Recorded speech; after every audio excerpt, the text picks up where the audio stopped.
Classes में आपका स्वागत है। मध्य प्रदेश सामान्य अध्ययन में पिछली क्लास में हमने मध्य प्रदेश के राज्य के महाधिवक्ता के बारे में चर्चा की थी। जो आप कह लीजिए कि राज्य का महाधिवक्ता होता है, जो राज्य का सबसे बड़ा विधिक अधिकारी होता है, वो राज्य का महाधिवक्ता होता है। पिछली क्लास में हमने उसके बारे में पूरी डिटेल से चर्चा की थी। अब हम जो मध्य प्रदेश की कार्यपालिका है, मध्य प्रदेश की कार्यपालिका का एक दूसरा हिस्सा है, क्योंकि जो हिस्सा हमने मध्य प्रदेश की कार्यपालिका का पढ़ा है वो हिस्सा जो है अस्थायी हिस्सा है, अस्थायी भाग है। क्यों? क्योंकि वो जो कार्यपालिका है वो हर 5 साल में क्या होती है, बदलती रहती है। समय समय पर क्या होती है, बदलती रहती है। जनरली 5 साल में बदलती है, लेकिन अगर उसके पहले भी बदल जाती है, ऐसा कोई फिक्स नहीं है कि 5 साल में ही बदलती है। स्थायी कार्यपालिका वो कार्यपालिका होती है जो क्या है, कभी नहीं बदलती है। ये फिक्स होती है क्योंकि इसके अंतर्गत क्या होते हैं, प्रशासनिक अधिकारी होते हैं। ठीक है ना। देखिए आप, राज्य की कार्यपालिका, राज्य की कार्यपालिका में हमने आपको बताया था कि 2 प्रकार की होती है। एक होती है राजनैतिक कार्यपालिका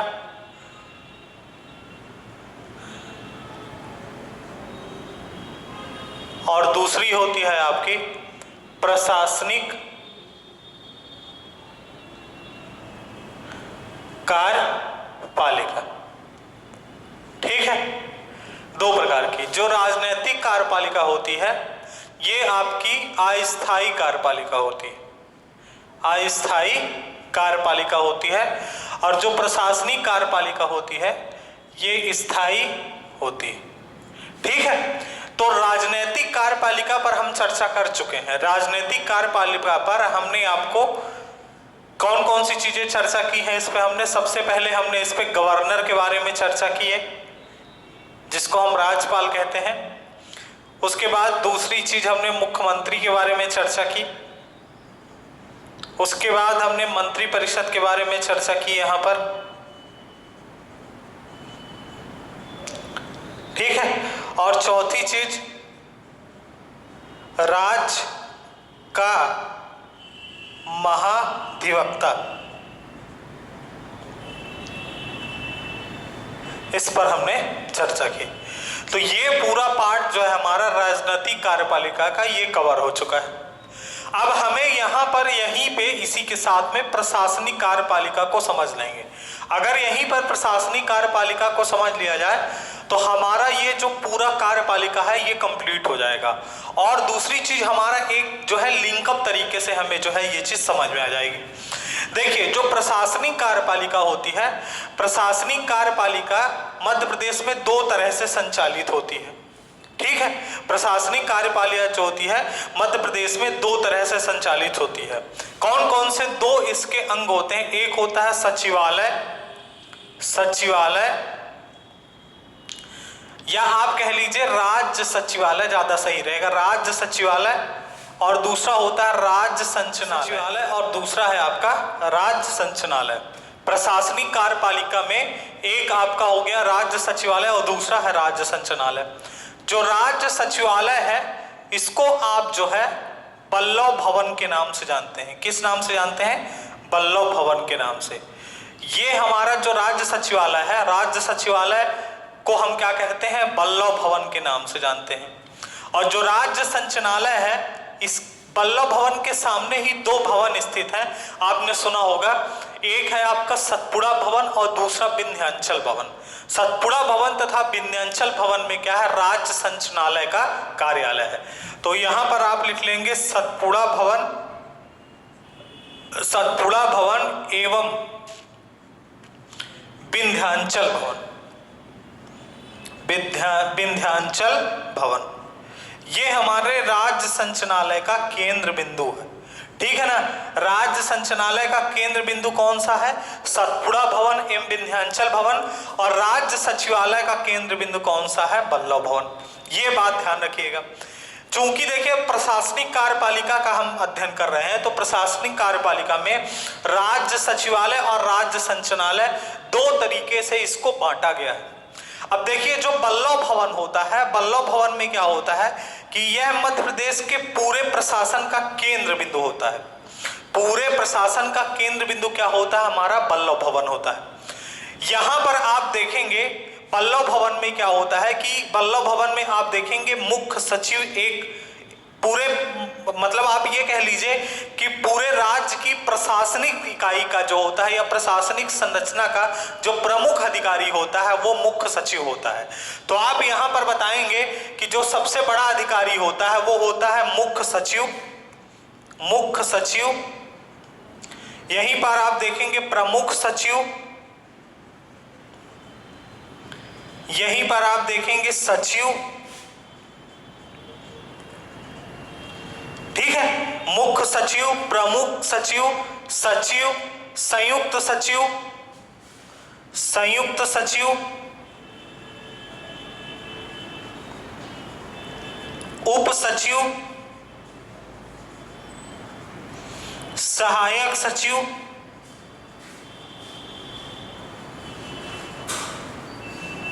ठीक है। संयुक्त सचिव,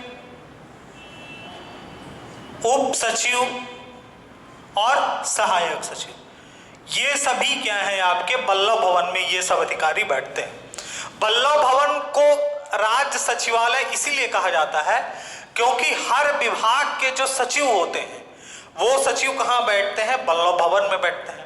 और पूरे बल्लभ भवन का जो सबसे प्रमुख अधिकारी होता है वो मुख्य सचिव होता है।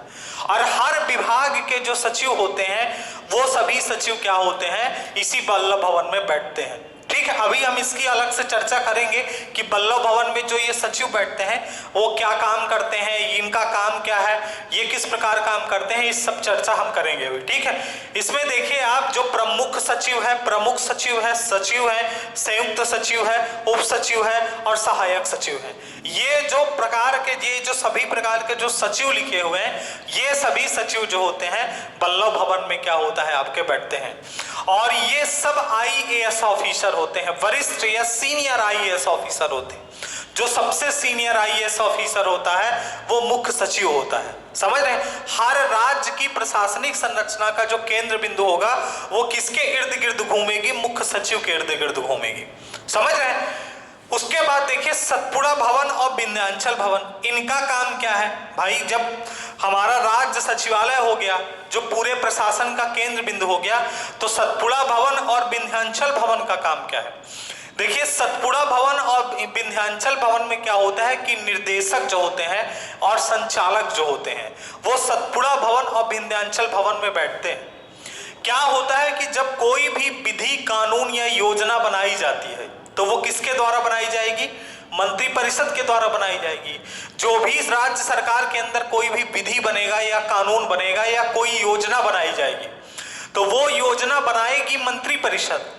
लेकिन मंत्रिपरिषद को परामर्श कौन देगा, सलाह कौन देगा, योजना किस प्रकार बनाई जानी है, क्या क्या इसके प्रारूप होंगे, ये सब प्रारूप कौन देंगे, ये सब सचिव देते हैं। सचिव क्या, सचिवों का काम क्या है, सचिवों का काम यह है कि जो मंत्री परिषद है हमारी, समझ रहे हैं, जो हमारी मंत्री परिषद है, मंत्री परिषद द्वारा बनाई जाने वाली किसी भी विधि या कानून या योजना में सलाह देना, परामर्श देना, प्रारूप तैयार करना, किस प्रकार इसका प्रारूप होगा। उसके बाद उस योजना को पूरे राज्य में फैलाने की जिम्मेदारी किसकी होती है, सतपुड़ा भवन और विंध्याचल भवन की होती है। क्योंकि यहाँ पर कौन बैठते हैं, संचालक बैठते हैं। और संचालक का काम क्या है, संचालकों का काम यह है कि जो योजना सरकार द्वारा बनाई गई है, जो योजना मंत्रिपरिषद द्वारा बनाई गई है, उस योजना को निचले स्तर तक पहुंचाने की जिम्मेदारी किसकी होती है, संचालकों की होती है। तो यहां पर आप देखेंगे जो सतपुड़ा भवन और विंध्याचल भवन होते हैं, यहां पे संचालक बैठते हैं।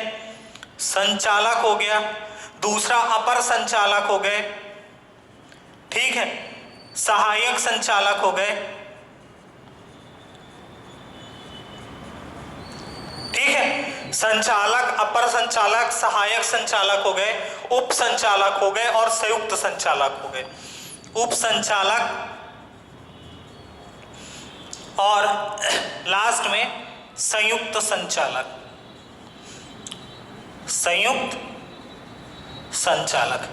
ठीक है, तो राज्य संचालय और राज्य सचिवालय दो हमारे महत्वपूर्ण अंग हैं राज्य की प्रशासनिक संरचना के। ठीक है, दोनों में क्या काम करते हैं ये एकदम स्पष्ट हमें क्लियर रहे कि काम क्या करते हैं। जो राज्य सचिवालय है, राज्य सचिवालय में जो भी सचिव बैठते हैं, यहां पर हर विभाग के सचिव बैठते हैं, ये बात ध्यान रखिएगा। बल्लभ भवन के अंदर हर विभाग के सचिव बैठते हैं। इन सचिवों का काम क्या है? इन सचिवों का काम यह है कि जो हमारे मुख्यमंत्री और मंत्री परिषद है, मुख्यमंत्री और मंत्री परिषद का सहयोग करना, आप सीधे ये कह लीजिए मुख्यमंत्री और मंत्री परिषद का सहयोग करना। मंत्री परिषद द्वारा अगर कोई भी विधि या कानून या कोई भी ऐसी योजना बनाई जा रही है तो हम इन सचिवों का काम क्या है? इन सचिवों का काम क्या है कि उन योजना के बारे में सलाह देना, परामर्श देना, क्योंकि जो यहां पर मुख्यमंत्री परिषद होती है, मुख्यमंत्री और जो मंत्री परिषद होती है वो योजना सचिवों की सलाह से बनाते हैं, समझ रहे हैं। इसीलिए यहां पर आपने देखा यहां पर वरिष्ठ आईएएस अधिकारी होते हैं। क्यों? क्योंकि उन्हें क्या होता है कि योजना के बारे में सही ढंग से जानकारी होती है। तो इनका काम क्या है? इनका काम क्या है? इसको सलाह देना, मंत्री परिषद मुख्यमंत्री को सलाह देना। अब आप खुद सोचिए कि अगर कोई भी योजना बन गई है तो हमारे जैसे मध्य प्रदेश की जनसंख्या 7,26,26,809 है, तो हर जो योजना बनाई गई है उस योजना को एकदम निचले स्तर तक पहुंचाने की जिम्मेवारी किसकी है बल्लभ भवन की जिम्मेदारी, क्योंकि राज्य की प्रशासनिक संरचना का केंद्र बिंदु ये है। लेकिन ये अकेले अपने स्तर पर नहीं पहुंचा सकता है। ठीक है, तो ये क्या करता है कि इसको राज्य सचिवालय को अलग अलग स्तरों पर बांटा गया। आपने सुना होगा कि संभाग बांटे गए हैं, मध्य प्रदेश में 10 संभाग हैं, फिर जिले बांटे गए हैं, 52 जिले हैं, उसके बाद विकास खंड है, उसके बाद तहसीलें हैं। इस प्रकार से क्या है कि राज्य सचिवालय की योजनाओं के क्रियान्वयन के लिए अलग अलग स्तर पर जो है इसको बांटा गया। लेकिन जब यहां पर योजना को फैलाने की बात आती है कि इस योजना को पूरे प्रदेश स्तर पर फैलाएगा कौन, तो वो जिम्मेदारी आ जाती है राज्य संचालय की। और इसके 2 सतपुड़ा भवन और विंध्याचल भवन, इसके 2 ऑफिस हैं जो बल्लभ भवन के एकदम सामने है। यहां पर संचालक, अपर संचालक, सहायक संचालक, उप संचालक, संयुक्त संचालक अधिकारी जो है बैठते हैं। ठीक है, तो यहां से 2 लाइन हमें याद रखनी है। ये रखनी है कि जो मध्य प्रदेश की प्रशासनिक संरचना है उसको 2 भागों में बांटा गया है, एक है राज्य सचिवालय और दूसरा है राज्य संचालय। राज्य सचिवालय में सचिव बैठते हैं। इन सचिवों का काम क्या है? मंत्री परिषद द्वारा बनाई जाने वाली विधि या कानून में मंत्री परिषद का सहयोग करना, उन्हें सलाह देना, उनको क्या है उनको जो है एक तरह से ये सहायता देने का काम करते हैं। उसके बाद जब योजना, विधि या कानून बन जाता है उसको पूरे प्रदेश में फैलाने की जिम्मेदारी राज्य सचिवालय की होती है। राज्य सचिवालय का हेडक्वार्टर सतपुड़ा भवन और विंध्याचल भवन में है जो हमारे बल्लभ भवन के सामने है। इसमें संचालक, अपर संचालक, सहायक संचालक, उप संचालक और संयुक्त संचालक बैठते हैं। ठीक है, तो अब हम क्या करते हैं, यहां पर सबसे पहले हम राज्य सचिवालय की चर्चा करते हैं। ठीक है, कि इसको किस प्रकार जो है ये किस प्रकार काम करता है, इसका प्रमुख काम क्या है, इस पर हम चर्चा करते हैं। ठीक है, देखिए सबसे पहले अगर बल्लभ भवन की बात किया जाए, जो हमारा राज्य सचिवालय है, यह बल्लभ भवन राज्य सचिवालय या इसी को हम कहते हैं बल्लभ भवन, बल्लभ भवन। ठीक है, ये कहां स्थित है? ये आपका स्थित है भोपाल में। ठीक है ना, कहां स्थित है? ये भोपाल में स्थित है बल्लभ भवन।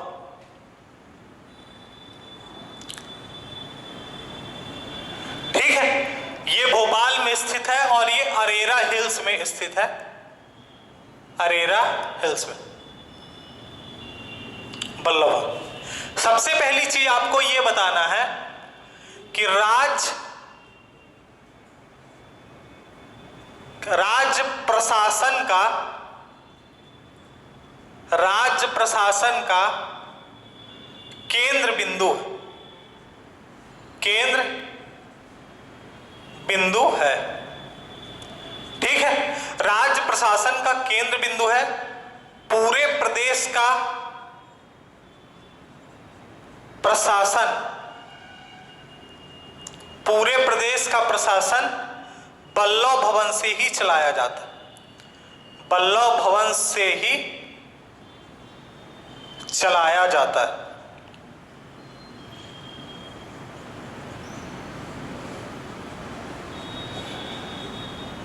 ठीक है, राज्य प्रशासन का केंद्र बिंदु है, पूरे प्रदेश का प्रशासन जो है यहीं से चलाया जाता है। उसके बाद अगला पॉइंट बताएंगे कि बल्लभ भवन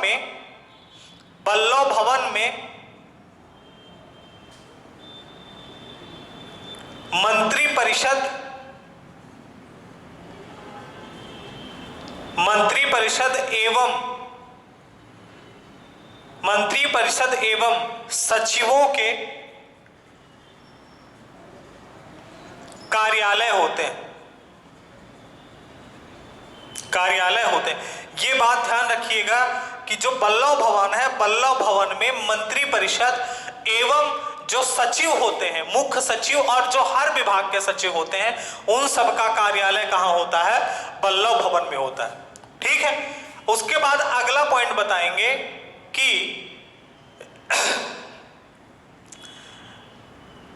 राज्य में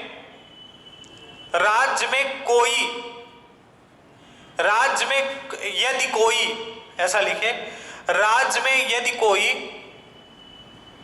विधि, कानून या योजना मंत्री परिषद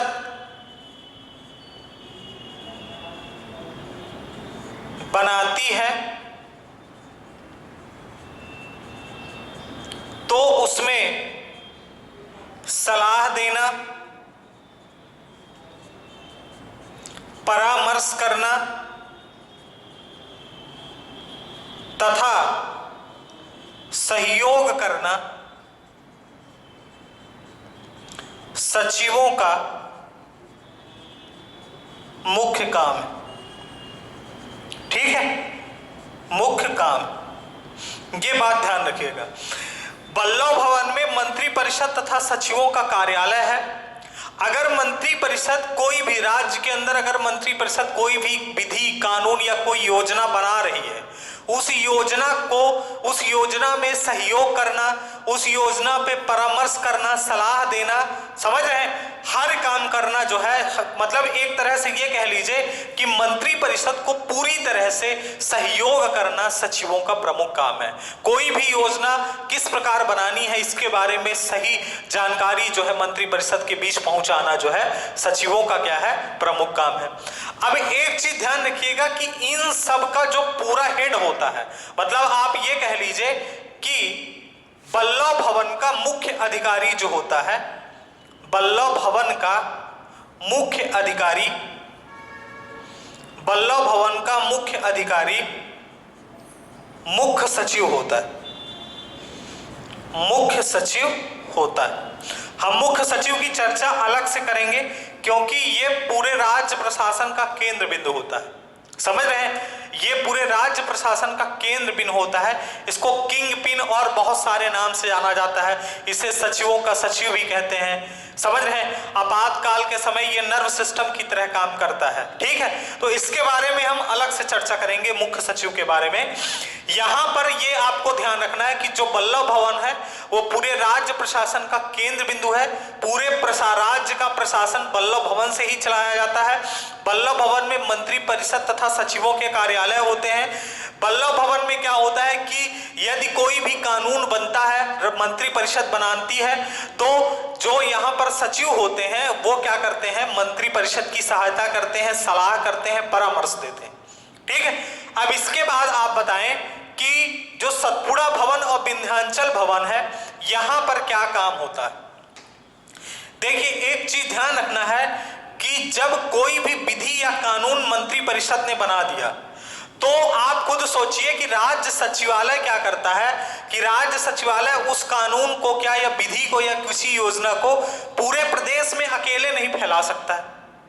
उस योजना या विधि या कानून को पूरे प्रदेश के अंदर फैलाना है, हर जनता तक, मतलब ये समझ लीजिए कि जो मध्य प्रदेश की जनता है 7,26,00,000 तक, उस योजना का लाभ पूरे प्रदेश की जनता को पहुंचाना है।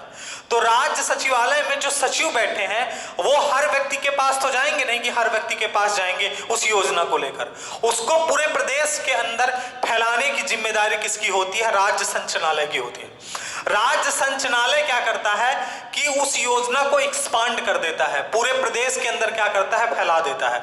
और उस योजना को अलग अलग इसके प्रारूप बनाए गए हैं। जैसे सबसे बड़े स्तर पर राज्य सचिवालय बनाया गया है, राज्य सचिवालय के नीचे संभाग बनाए गए हैं, संभाग के नीचे जिले बनाए गए हैं, जिले के नीचे ब्लॉक बनाए गए हैं, ब्लॉक के नीचे तहसील बनाई गई है। तो एक अलग अलग प्रारूप तैयार किया गया है और हर जगह पर क्या है? आपके अधिकारी बैठाए गए हैं। और उन अधिकारियों की जिम्मेदारी क्या है? उन अधिकारियों की जिम्मेदारी है कि उस योजना को पूरे प्रदेश तक स्तर बाई स्तर जो है आपको फैलाना है। ठीक है, तो राज्य संचालनालय के बारे में आप बताएंगे। केवल आपको दो महत्वपूर्ण चीजें बतानी है। राज्य संचालनालय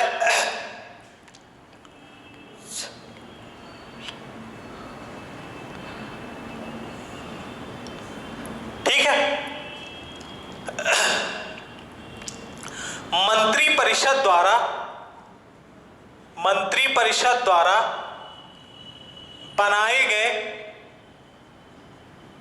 बनाए गए विधि, कानून या योजना को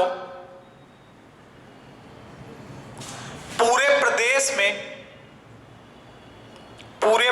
में संचालित करने की जिम्मेदारी होती है। ठीक है, पूरे प्रदेश में मंत्री परिषद द्वारा बनाई गए किसी विधि, कानून या योजना को पूरे प्रदेश में संचालित करने की जिम्मेदारी किसकी होती है? राज्य संचालनालय विभाग की होती है। इसीलिए आप देख लें यहाँ पर संचालक, अपर संचालक, सहायक संचालक, उप संचालक, संयुक्त संचालक, ये सब इसके अधिकारी हैं। ये सब यहाँ पर बैठकर योजना को क्या करते हैं? पूरे प्रदेश के अंदर फैलाने का काम करते हैं। ठीक है, और राज्य संचालनालय जो आपको मैंने बताया कि ये सतपुड़ा भवन तथा विंध्याचल भवन, सतपुड़ा एवं विंध्याचल भवन की नाम की दो इमारतें हैं। ये भोपाल में है, अरेरा हिल्स में ही है ये भी। और ये जो है बल्लभ भवन के एकदम सामने बनी हुई है। तो बल्लभ भवन में सचिव बैठते हैं हर विभाग के, और मुख्य सचिव और मंत्री परिषद का जो कार्यालय होता है वो सब कहाँ होता है? आपका बल्लभ भवन में होता है। और बल्लभ भवन के सामने सतपुड़ा भवन या विंध्याचल भवन है, वहां पर संचालकों के हेडक्वार्टर, संचालकों के कार्यालय होते हैं। और ये सब एक दूसरे से कनेक्टेड होते हैं, एक दूसरे से जुड़े होते हैं। समझ रहे हैं? तो यहाँ पर ये मध्य प्रदेश की जो प्रशासनिक कार्यपालिका है, जो स्थायी कार्यपालिका है, ये दो तरह से फैली हुई है। अब देखिए, यहाँ पर अगर कोई भी योजना बनाई गई है, कोई भी योजना अगर बनाई जाती है, तो उस योजना को अलग अलग प्रारूप में जो होता है, अलग अलग स्टेप में इसको जो होता है फैलाया जाता है। आप इन स्टेप के बारे में बताएंगे कि सबसे पहले जो सबसे बड़ा स्तर होता है वो होता है बल्लभ भवन। क्या होता है? बल्लभ भवन। ठीक है, जिसको हम क्या कहते हैं? राज्य सचिवालय। ठीक, बल्लभ भवन के बाद क्या होता है? ये योजना कहाँ आएगी? अगर कोई भी विधि, कानून या कोई भी योजना बनाई गई है तो सबसे पहले राज्य सचिवालय या बल्लभ भवन में आएगी। बल्लभ भवन के बाद क्या होगा? किसको? संभाग, क्योंकि हमारा जो दूसरा स्तर है प्रशासनिक ढांचे का वो संभागों में बांटा गया है। अब वर्तमान समय में मध्य प्रदेश में कितने संभाग हैं? 10 संभाग हैं। उसके बाद संभाग के बाद इसको किस में बांटा गया है? जिलों में बांटा गया है। फिर वो योजना कहाँ चली आएगी? जिले में चली आएगी। उसके बाद जिले के बाद आप देखेंगे, जिले के बाद क्या है? विकास खंड, जिसको हम ब्लॉक भी कहते हैं। समझ रहे हैं? तो ये योजना कहाँ चली आएगी? विकास खंड या ब्लॉक में चली आएगी। उसके बाद ब्लॉक के बाद कहाँ चली आएगी? तहसील में चली आएगी। ठीक है, आप देखेंगे तहसील के अलावा कुछ उप तहसीलें भी होती हैं, उप तहसीलें। ठीक है, तहसील या फिर उसके नीचे उप तहसील है। तो इस तरह से किसी भी योजना को क्या होता है कि निचले से निचले स्तर तक इसको पहुंचाया जाता है। समझ रहे हैं? क्योंकि पूरे प्रदेश तक उस योजना को फैलाना है, तो हम क्या कर, राज्य सचिवालय अकेले पूरे प्रदेश पर निगरानी नहीं रख सकता है या पूरे प्रदेश पर किसी भी योजना को नहीं फैला सकता है। वहां पर क्या है, अलग अलग स्तर इसीलिए बनाए गए हैं। जैसे मध्य प्रदेश में वर्तमान समय में जिले कितने हैं, 52 जिले हैं। अगर विकास खंड की बात करेंगे तो विकास खंड कितने हैं, 313 हैं। अगर तहसील की बात करेंगे तो वर्तमान समय में 412 तहसील हैं। ठीक है। अब देखिए, जो संभाग होता है ये क्या होता है कि अनेक जिलों का समूह होता है, अनेक जिलों का समूह होता है। जो जिला होता है ये अनेक विकास खंडों का समूह होता है, अनेक विकास खंडों का समूह होता है। जो विकास खंड होते हैं ये अनेक तहसीलों का समूह होता है, अनेक तहसीलों का समूह होता है। ठीक है। जो तहसीलें होती हैं ये क्या होता है कि ग्राम पंचायतों का समूह होता है, ग्राम पंचायतों का समूह होता है। ठीक है। तो सबसे पहले क्या होता है कि आप देखेंगे जैसे बल्लभ भवन, बल्लभ भवन में हमने देखा कि ये अधिकारी जो है मुख्य सचिव, प्रमुख सचिव, सहायक सचिव, सचिव, उप सचिव और सहायक सचिव, इस तरह के जो अधिकारी जो है यहाँ पर होते हैं। अगर हम बात करें संभाग स्तर की, तो संभाग स्तर पर सबसे बड़ा अधिकारी कौन होता है, संभाग आयुक्त होता है। संभाग आयुक्त, जिसको हम कमिश्नर के नाम से जानते हैं। ठीक है। संभाग आयुक्त जो है ये वरिष्ठ आईएएस अधिकारी होता है, वरिष्ठ आईएएस अधिकारी होता है, जो सचिव स्तर का होता है। ये बात ध्यान रखिएगा, जो सचिव स्तर पर होता है। तो अगर राज्य संचालनालय से कोई भी योजना चलती है तो वो सबसे पहले कहां पर आएगी, संभाग में आएगी। समझ रहे हैं? वर्तमान समय मध्य प्रदेश में 10 संभाग है तो संभागों में आएगी, और संभागों में आने के बाद इसको फैला दिया जाएगा कहां, जिलों में। तो जिले में अगर आप बात करेंगे तो जो सबसे बड़ा अधिकारी होता है जिले का, वो कौन होता है? ठीक है। कौन होता है जिले का सबसे बड़ा अधिकारी जो होता है, बताइए? जिले का सबसे बड़ा अधिकारी कौन होता है? जिला आयुक्त, जिसको हम क्या कहते हैं, जिलाधीश भी कहते हैं, या उसी को हम कलेक्टर कहते हैं, कलेक्टर, या हम इसी को डिस्ट्रिक्ट मजिस्ट्रेट कहते हैं।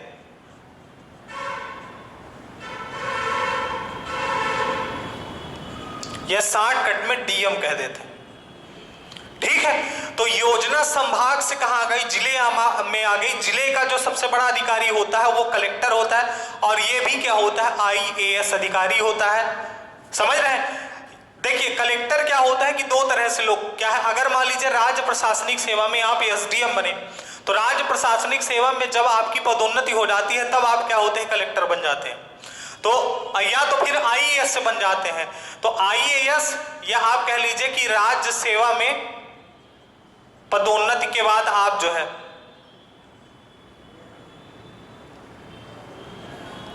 पदोन्नति से आप डिस्ट्रिक्ट मजिस्ट्रेट, कलेक्टर या जिलाधीश के पद पर पहुंच सकते हैं। उसके बाद देखिए विकास खंड। विकास खंड में क्या होता है कि जिले के बाद उस योजना को कहां पहुंचा दिया जाता है, विकास खंड में। अब विकास खंड में जो सबसे बड़ा अधिकारी होता है उसको हम क्या कहते हैं, उप जिला आयुक्त, उप जिला आयुक्त, या उसी को हम शॉर्टकट में एसडीएम कह देते हैं, सब डिस्ट्रिक्ट मजिस्ट्रेट। और विकास खंड के बाद क्या होता है, तहसील आती है, और तहसील में जो सबसे बड़ा अधिकारी होता है वो क्या होता है, तहसीलदार होता है। ठीक है, तहसीलदार होता है। ठीक। यहां जो आप देखिए तहसील में तहसीलदार की सहायता के लिए क्या होता है कि नायब तहसीलदार, कानून गो, पटवारी और जो छोटे छोटे अधिकारी होते हैं वो सब तहसील स्तर पर होते हैं तहसीलदार की सहायता करने के लिए। ब्लॉक में क्या होता है कि एसडीएम बैठता है, जिसको हम उप जिला आयुक्त या डिप्टी कलेक्टर भी कह देते हैं। जिले में क्या होता है कि जिला आयुक्त होता है, जिसको डिस्ट्रिक्ट मजिस्ट्रेट या कलेक्टर या जिलाधीश के नाम से जाना जाता है। और संभाग स्तर पर संभाग आयुक्त बैठता है, जिसको हम कमिश्नर के नाम से जानते हैं। ये सचिव स्तर का होता है, और जो कलेक्टर होता है ये उप सचिव स्तर का होता है, उप सचिव स्तर का होता है। ये वरिष्ठ आईएएस अधिकारी होते हैं, ये भी आईएएस अधिकारी होते हैं, या राज्य सेवा में पदोन्नति के बाद क्या होता है फिर इस पद पर पहुंच जाते हैं। तो मध्य प्रदेश के अंदर जो हमारी कोई भी योजना बनती है, जो मंत्रिपरिषद योजना बनाती है, उस योजना का जो क्रियान्वयन होता है निचले स्तर तक, वो किस प्रकार होता है। सबसे पहले वल्लभ भवन में ये योजना आएगी, उस योजना को क्या किया जाएगा, उसके बाद वल्लभ भवन से संभाग में भेजा जाएगा। अब संभाग में क्या होता है, संभाग जिलों का समूह होता है। तो एक संभाग में जैसे रीवा संभाग है, रीवा संभाग में 4 जिले हैं, जबलपुर संभाग में 7 जिले हैं, उज्जैन संभाग में 8 जिले हैं। तो योजना जो है संभाग से कहां पहुंच जाएगी, जिले से में पहुंच जाएगी। जिले के बाद क्या होता है, विकास खंड होते हैं, जो अनेक तहसीलों के समूह होते हैं। तो योजना जिले से विकास खंड में पहुंचेगी, विकास खंड से क्या होगा, तहसील में पहुंचेगी, और अगर उप तहसीलें हैं तो तहसील से नीचे उप तहसील में योजनाएं जो है पहुंच जाएंगी। इस प्रकार राज्य के अंदर कोई भी योजना अगर बनती है तो निचले पायदान तक वो एक स्तर पर जो होती है सिस्टमैटिक तरीके से पहुंचती है। लेकिन एक चीज ध्यान रखिए कि यहां से यहां तक योजना को पहुंचने में क्या होता है कि अगर मान लीजिए राज्य सरकार, क्योंकि देखिए यहां पर सभी सरकारी अधिकारी बैठे हैं, समझ रहे हैं, यहां पर जो है सब सरकारी अधिकारी बैठे हैं। तो जो भी योजना के क्रियान्वयन के लिए पैसा आवंटित किया जाता है, यहां से पहुंचते पहुंचते यहां तक पहुंचते वो पैसा आधा जो होता है भ्रष्टाचार की भेंट चढ़ जाता है। समझ रहे हैं, यहां से चलते चलते यहां तक जो होता है आधा पैसा भ्रष्टाचार की भेंट चढ़ जाता है। क्यों? क्योंकि यहां पर जितने लोग प्रशासनिक अधिकारी बैठे हुए हैं वो कहीं ना कहीं से क्या होता है कि उस पैसे पर क्या होता है कि भ्रष्टाचार जो है स्टार्ट कर देते हैं। समझ रहे हैं? तो हमें इस चीज पर ध्यान नहीं देना है, हमें तो केवल प्रशासनिक संरचना पढ़नी है कि किस प्रकार प्रशासनिक संरचना है मध्य प्रदेश की। तो मध्य प्रदेश की प्रशासनिक संरचना को इस तरह से जो है बांटा गया है।